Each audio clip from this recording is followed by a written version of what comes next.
Le cri de Benjamin déchira la nuit parisienne comme un éclat de verre brisé. Un hurlement primal qui fit vibrer les murs de l'appartement haussmannien où notre enfance s'était épanouie en rires étouffés.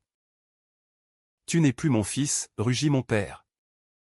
Ses poings serrés sur la table du salon. Les veines saillantes comme des câbles d'acier. Tandis que ma mère, figée dans l'ombre, étouffait un sanglot dans son mouchoir de dentelle. Simon, blotti contre le chambranle de la porte, sentit le monde basculer, son frère aîné. Ce pilier de tendresse et de secrets partagés venait d'avouer son amour pour un autre homme. Et en un instant, la famille vola en éclats, laissant derrière elle un vide aussi froid que les pavés mouillés de la rue Saint-Honoré. Les jours suivants furent un tourbillon de silence pesant et de regards fuyants. Benjamin, avec ses 22 ans à peine éclos, ses yeux verts hérités de notre grand-mère bretonne et cette mèche rebelle qui dansait sur son front, avait toujours été le rêveur de la fratrie. Tandis que j'étais le cadet studieux, plongé dans mes livres de philosophie à la Sorbonne, lui arpentait les quais de Seine avec une grâce féline, collectionnant les croquis de passants et les romances éphémères dans les cafés enfumés de Saint-Germain-des-Prés. Mais cette nuit-là, tout avait basculé.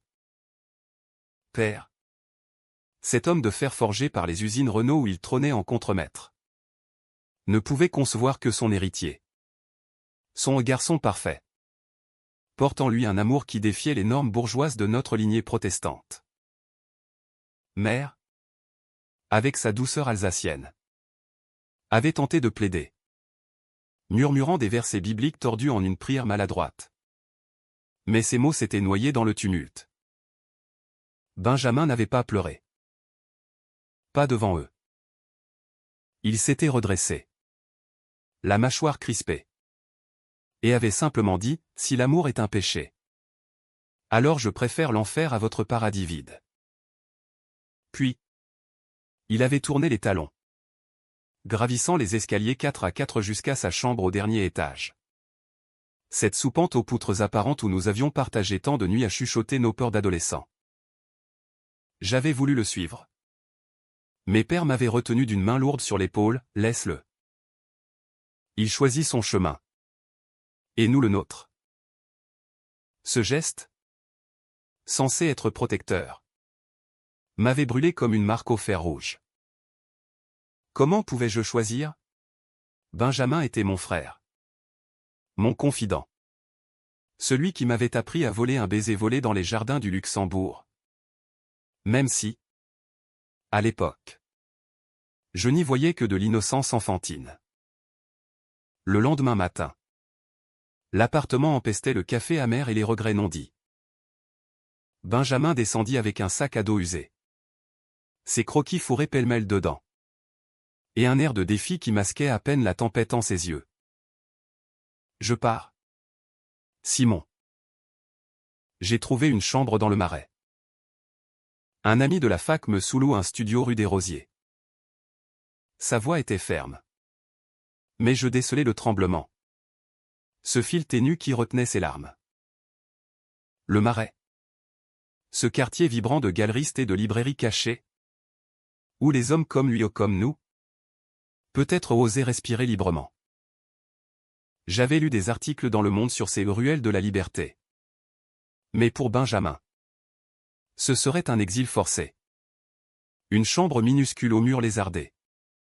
Loin de la table familiale où les rires avaient jadis fusé comme des bulles de champagne.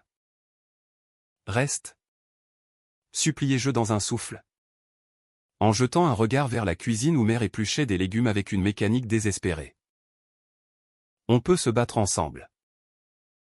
Il secoua la tête. Un sourire amer aux lèvres. Non. Petit frère. C'est ma bataille. Et si je reste? Je deviendrai leur ombre. Va à la Sorbonne. Deviens ce philosophe que tu rêves d'être. Et souviens-toi, l'amour n'est pas une chaîne. C'est un feu. Ne le laisse pas s'éteindre en toi. Ces mots me transpercèrent, car ils portaient en eux une vérité que je n'osais pas encore affronter. À 19 ans, J'avais déjà senti ce tiraillement. Ces regards volaient aux garçons du campus.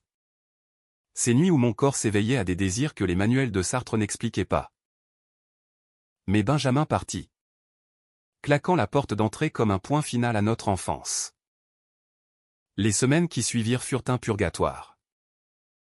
Père rentrait tard, noyé dans son travail, évitant tout sujet qui ne soit pas le temps qu'il faisait ou le dernier match de l'OM. Mère errait comme un fantôme, cousant des ourlets imaginaires.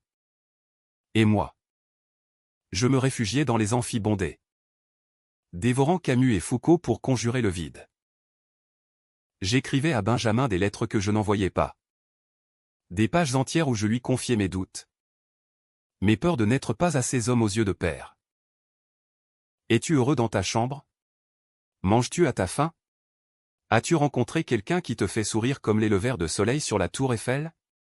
Mais ces mots restaient prisonniers de mon tiroir. Car une part de moi craignait sa réponse, et si son exil était plus libre que ma captivité dorée? Un soir d'automne pluvieux. Je craquai. J'enfourchai mon vélib cabossé et pédalai à travers les boulevards engorgés. Les phares des voitures ébrant la nuit comme des larmes. Le Marais m'accueillit avec son chaos charmant, des vitrines de pâtisseries encore allumées. Des couples enlacés sous des auvents. Et cette odeur de pain frais mêlée à l'humidité des pavés. Rue des Rosiers. Je trouvai l'immeuble. Une façade Renaissance écaillée. Et gravis les 5 étages sans ascenseur. Le cœur battant. Benjamin ouvrit la porte en peignoir. Les cheveux en bataille. Une cigarette aux lèvres. Simon, murmura-t-il. Stupéfait. Derrière lui. La chambre était un capharnaüm créatif, toiles inachevées. Livres empilés. Et un lit défait qui sentait le jasmin et la solitude. Nous nous embrassâmes non pas comme des amants, mais comme des frères arrachés à la tempête. Il me fit entrer. Nous partageâmes un thé trop sucré. Et pour la première fois depuis des semaines. Il parla. De son boulot de barista au Procope. Où les intellectuels venaient siroter leur existence, de ces nuits solitaires. Hantés par le fantôme de notre mère et d'un garçon nommé Alexandre. Croisé dans une expo au Louvre. Dont le regard bleu avait rallumé une étincelle en lui. Il est architecte. Tu sais. Il rêve de rénover les vieux ponts de Paris. Et quand il me touche. Simon. C'est comme si le monde entier s'ouvrait. Sa voix s'emballait. Imprégnée de cette passion française. Ce mélange de Baudelaire et de Brassailles. Où l'amour est un art autant qu'une plaie. Je l'écoutais des heures. Avide de ce frère retrouvé. Ignorant que cette nuit marquerait le début d'une fracture plus profonde. Car tandis qu'il tissait son roman d'amour naissant. Je sentais en moi un écho, Alexandre n'était pas seulement son salut. Mais le miroir de mes propres ombres. Et quand je rentrai chez moi. Trempé jusqu'aux os. Je sus que notre lien. Forgé dans le feu du rejet. Allait bientôt être mis à l'épreuve par des flammes plus voraces encore. Les mois s'écoulèrent comme les feuilles mortes dans les fontaines de la place des Vosges. Emportant avec elles les illusions d'une famille recomposée. Benjamin s'épanouissait dans son exil choisi, son studio devint un sanctuaire de couleurs. Où les toiles s'empilaient contre les murs.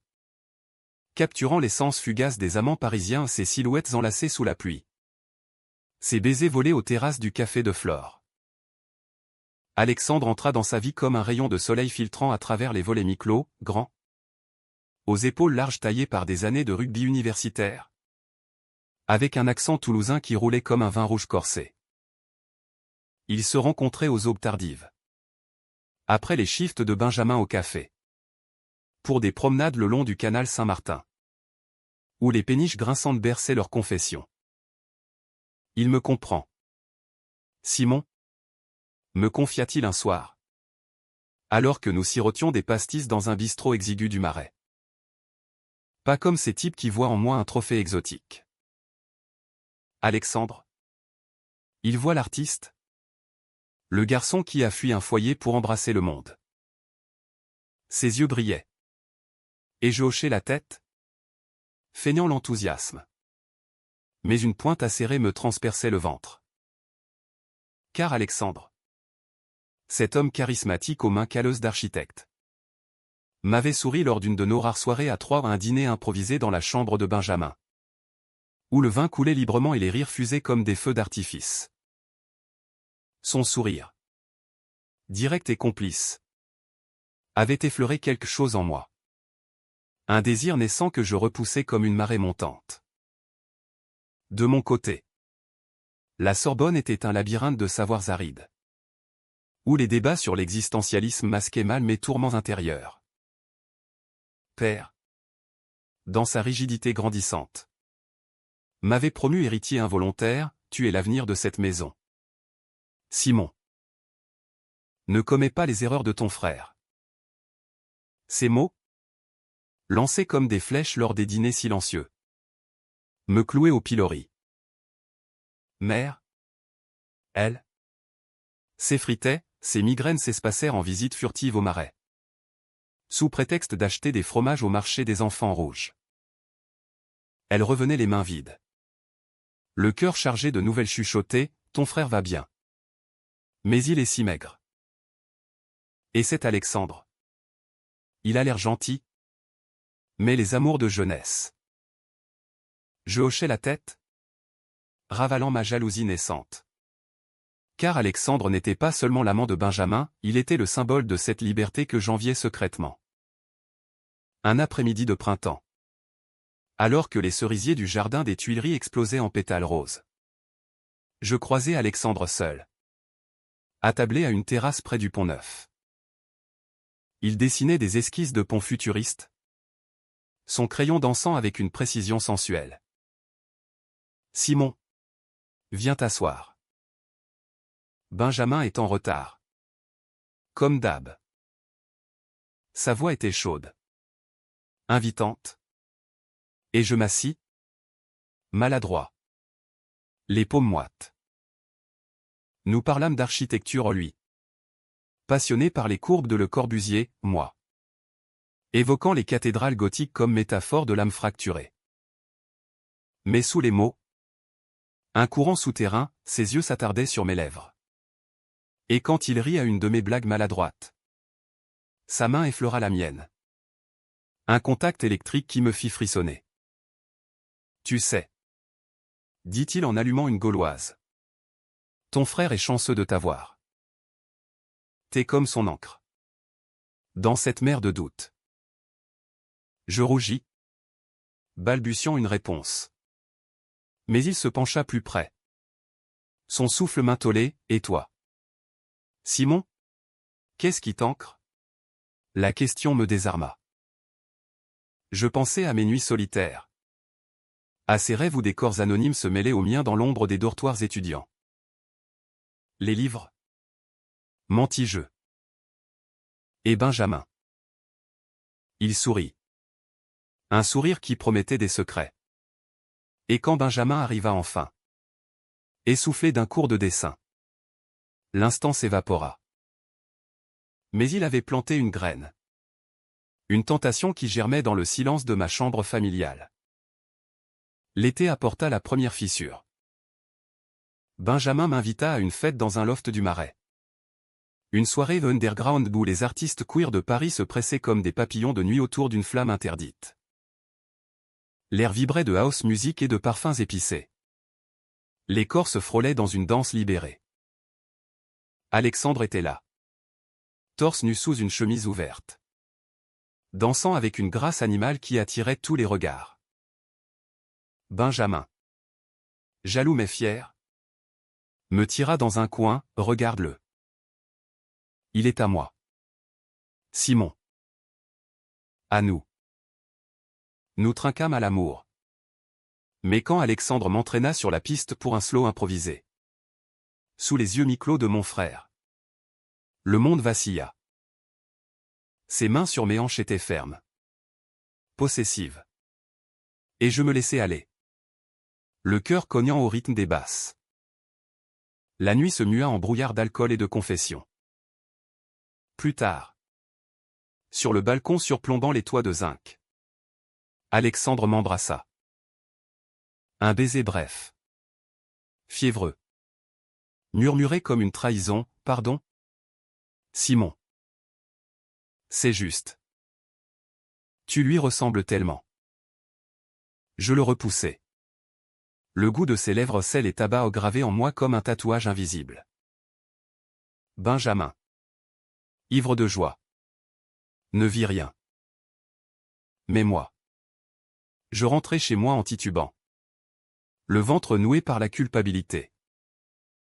Était-ce de l'amour fraternel dévoyé? Ou le réveil brutal de mon propre désir? Les jours suivants. Je fuis les appels de Benjamin. Prétextant des examens. Tandis qu'Alexandre m'envoyait des messages cryptés, on en parle? Le climax de cette saison tourmentée survint lors d'un dîner familial forcé. Pour l'anniversaire de mère. Père avait insisté, toute la famille. Ou rien. Benjamin vint. Alexandre à son bras. Un geste de défi qui fit blêmir père. La table du salon, ornée de chandeliers en cristal, devint un champ de mine. Les couverts tintaient nerveusement.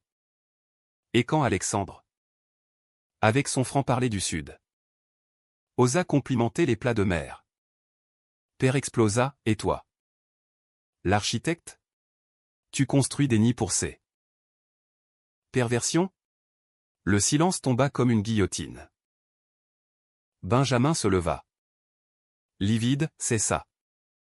Ton héritage? La haine? Alexandre posa une main apaisante sur son épaule. Mais ses yeux cherchèrent les miens.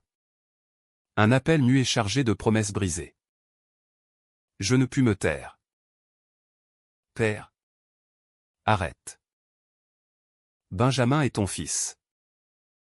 Et Alexandre. Il nous rend tout meilleur. Les mots sortirent comme un vomissement, libérant des années de rancœur. Père me foudroya du regard, toi aussi. Simon? Tu protèges ces. Il ne finit pas. Mais l'accusation plana. Lourde comme un verdict. Mère pleura. Benjamin partit en claquant la porte. Et Alexandre resta. Me serrant l'épaule dans l'escalier, t'es courageux. Petit frère. Mais attention. Le feu qu'on allume peut consumer tout. Cette nuit-là. Seul dans ma chambre. Je compris, la trahison n'était pas seulement celle d'Alexandre, elle était en moi. Ce désir interdit qui menaçait de tout engloutir. L'automne suivant marqua le point de non-retour. Un vortex de passion et de mensonges qui aspira notre trio dans ses abysses. Benjamin. Aveuglé par son idylle. Ignora les signes, les messages tardifs d'Alexandre. Ses réunions clients et qui s'éternisaient jusqu'à l'aube. Et ses regards complices qu'il échangeait avec moi lors des dîners partagés. Moi. Je luttais contre un raz-de-marée intérieur. La Sorbonne. Autrefois refuge. Devint prison, les séminaires sur la liberté sartrienne sonnaient creux face à mes nuits agitées. Où je revivais ce baiser volé. Le corps d'Alexandre pressé contre le mien. Sa barbe râpant ma peau comme un aveu. J'écrivais frénétiquement dans un carnet caché des poèmes fiévreux inspirés de Rimbaud. Où l'amour fraternel se muait en une soif plus charnelle. Un inceste symbolique que je repoussais avec horreur. Un soir de novembre. Pluvieux et venteux. Alexandre m'appela. Rendez-vous au Pont des Arts. J'ai besoin de toi. Sa voix était rauque. Chargée d'orage. Je savais que c'était une folie. Mais mes pas me portèrent là-bas.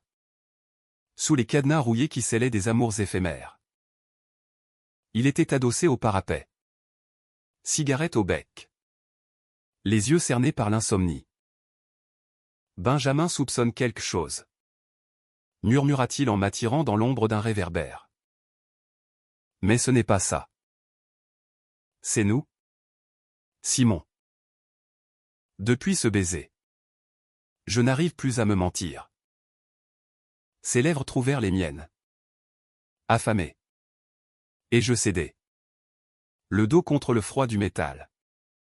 Le scène mugissant en contrebasse à notre trahison. Ce fut bref. Intense, des mains explorant des territoires interdits. Des souffles mêlés dans la brume. Je t'aime. Toi aussi.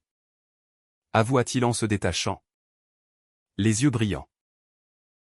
Benjamin est mon feu. Mais toi. Tu es mon ombre. Mon secret. La culpabilité me submergea comme une vague scélérate. Comment pouvais-je trahir ainsi mon frère?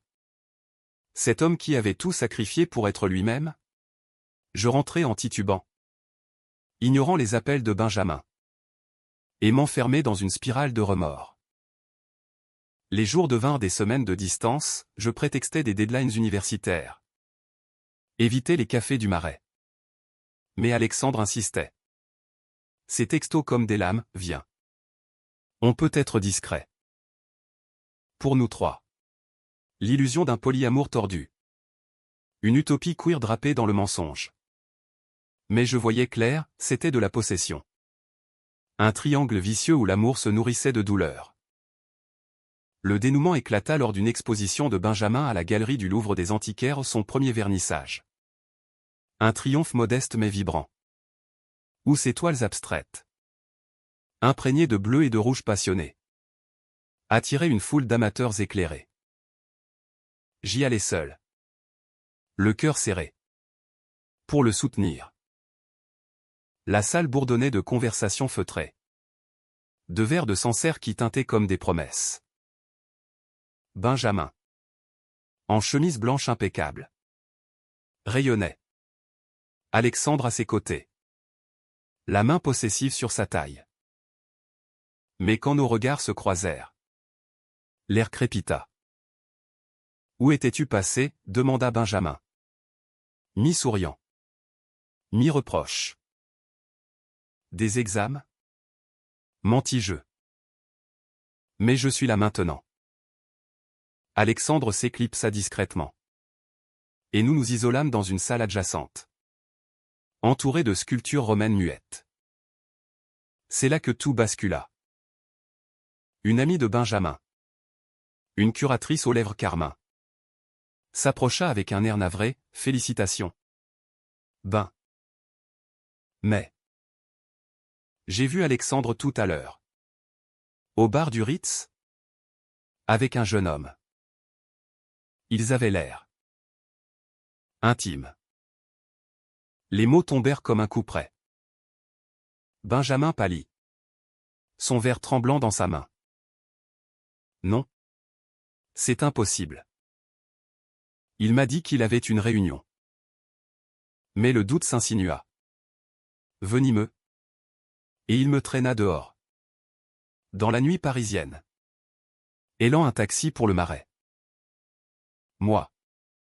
Je l'ai suivi. Le ventre noué. Sachant que le jeune homme n'était autre que moi. Même si ce soir-là, Alexandre avait choisi une autre proie pour masquer nos rendez-vous secrets. À l'appartement. La confrontation fut un ouragan. Benjamin. Fouillant le téléphone d'Alexandre pendant qu'il était sous la douche. Trouva les messages, pas seulement les nôtres. Mais une litanie d'infidélité, des nuits avec des modèles. Des architectes rivaux. Des flirts éphémères dans les saunas du quartier. Traître! Hurla Benjamin en balançant l'appareil contre le mur. Les éclats de verre scintillant comme des larmes gelées. Tu nous as tous pris pour des idiots. Alexandre émergea. Nu et vulnérable. Tentant de plaider, c'était une phase. Ben. L'ouverture d'esprit. Tu sais? Et Simon? C'était une erreur. Un moment de confusion. Mon nom prononcé comme une sentence, Benjamin se tourna vers moi. Les yeux écarquillés d'horreur. Toi? Avec lui? Mon propre frère? Le silence qui suivit fut plus assourdissant que n'importe quel cri. Je balbutiai des excuses. Des vérités à demi-mot sur mes désirs refoulés. sur la façon dont Alexandre avait exploité notre vulnérabilité partagée. Benjamin s'effondra sur le lit, secoué de sanglots, tandis qu'Alexandre ramassait ses affaires en marmonnant des excuses lâchées. Je pars. Pour le mieux. Vous méritez mieux que mes mensonges. La porte claqua, laissant un vide béant. Benjamin me regarda. Brisé, comment as-tu pu? Simon? Après tout ce que j'ai traversé pour être libre. Tu m'as volé ça. Ces mots me flagellèrent. Et je m'enfuis dans la nuit, errant les rues jusqu'au lever du jour, les larmes se mêlant à la pluie. Cette trahison nous sépara pour des mois. Benjamin coupa les ponts. Se réfugiant dans son art comme dans une forteresse, ses toiles devinrent sombres. Tourmentées. Exposées dans des galeries underground où les critiques y voyaient un cri queer contre l'hypocrisie bourgeoise. Moi.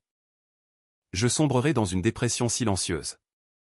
Sautant des cours. Hanté par le fantôme de notre lien fracturé. Père. Sentant le vent tourner. Tenta une réconciliation maladroite, ton frère a toujours été faible. Reviens à la maison. Simon. Mais je refusai. Choisissant l'exil intérieur. Un studio précaire près de Bastille. Où je lisais Foucault jusqu'à l'aube pour exorciser la honte. Pourtant. Au fond de cette nuit noire. Une lueur persistait, l'amour fraternel. Tordu mais indestructible. Qui nous avait unis dès l'enfance. Et un jour. Des années plus tard.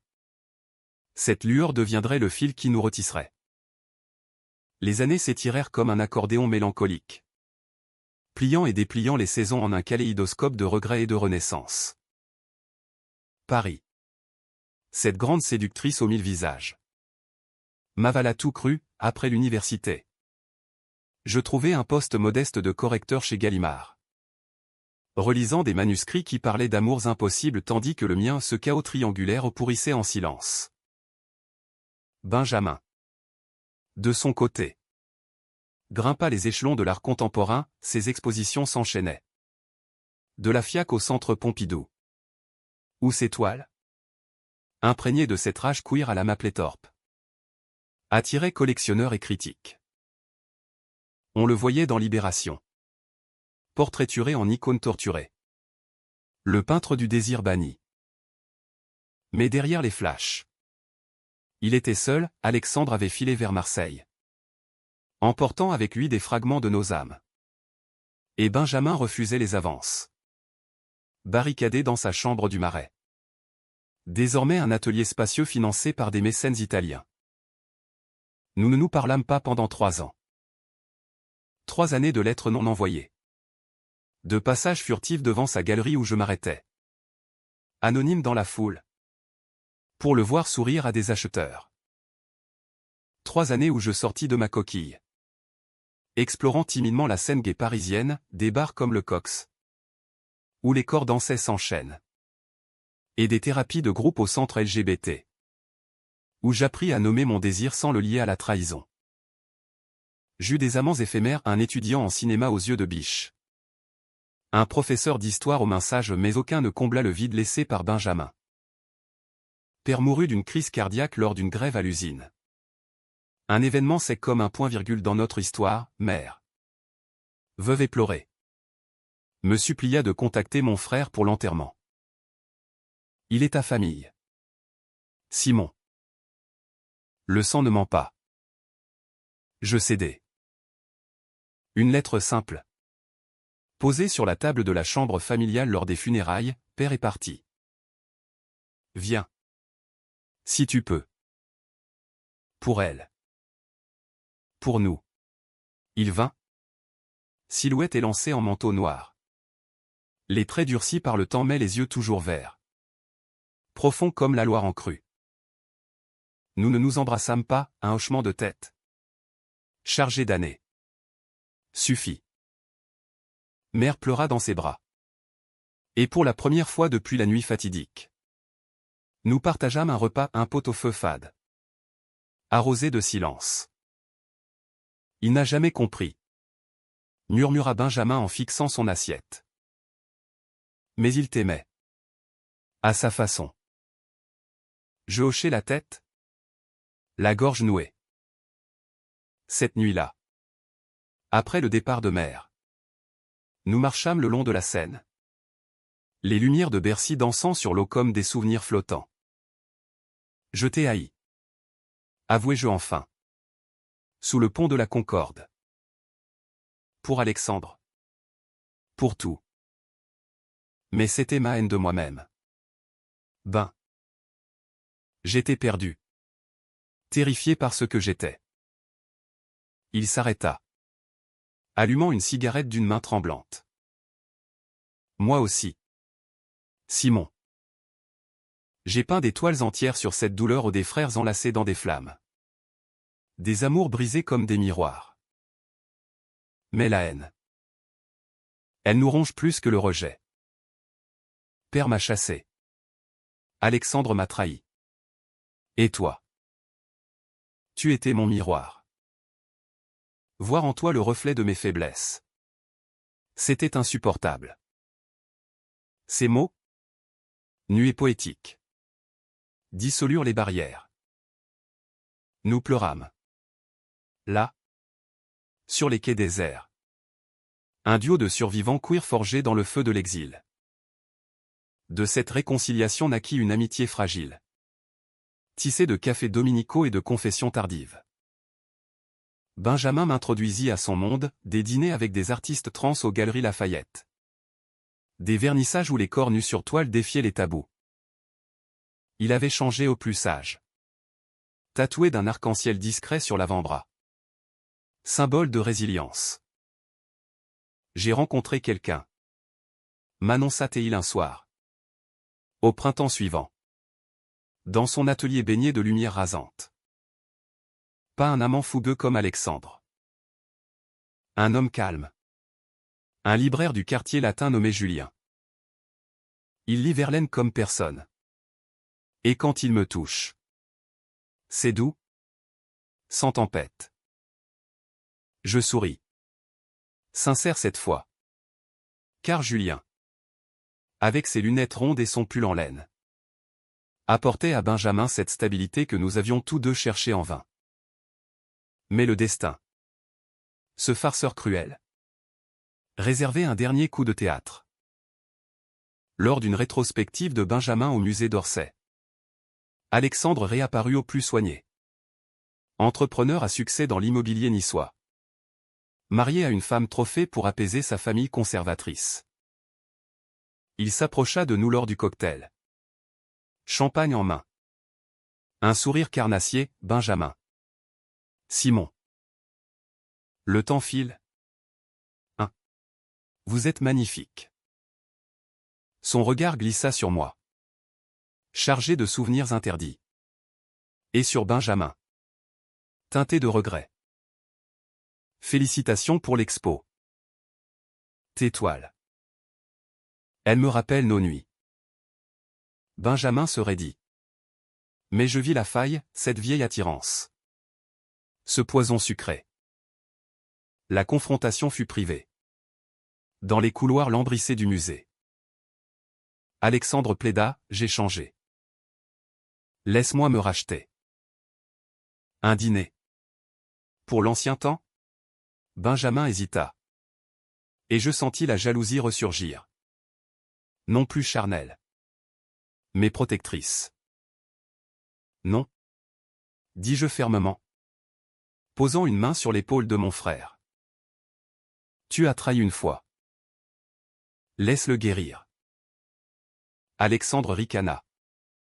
Amer, toujours le petit frère gardien. Un Simon? Méfie-toi. Les ombres reviennent toujours. Il partit. Mais ses mots semèrent le doute. Cette nuit-là, Benjamin et moi veillâmes. Buvant du cognac dans son atelier. Disséquant le passé comme une autopsie. Merci. Murmura-t-il en me serrant contre lui. Sans toi. J'aurais craqué. Tu es mon vrai frère. Simon.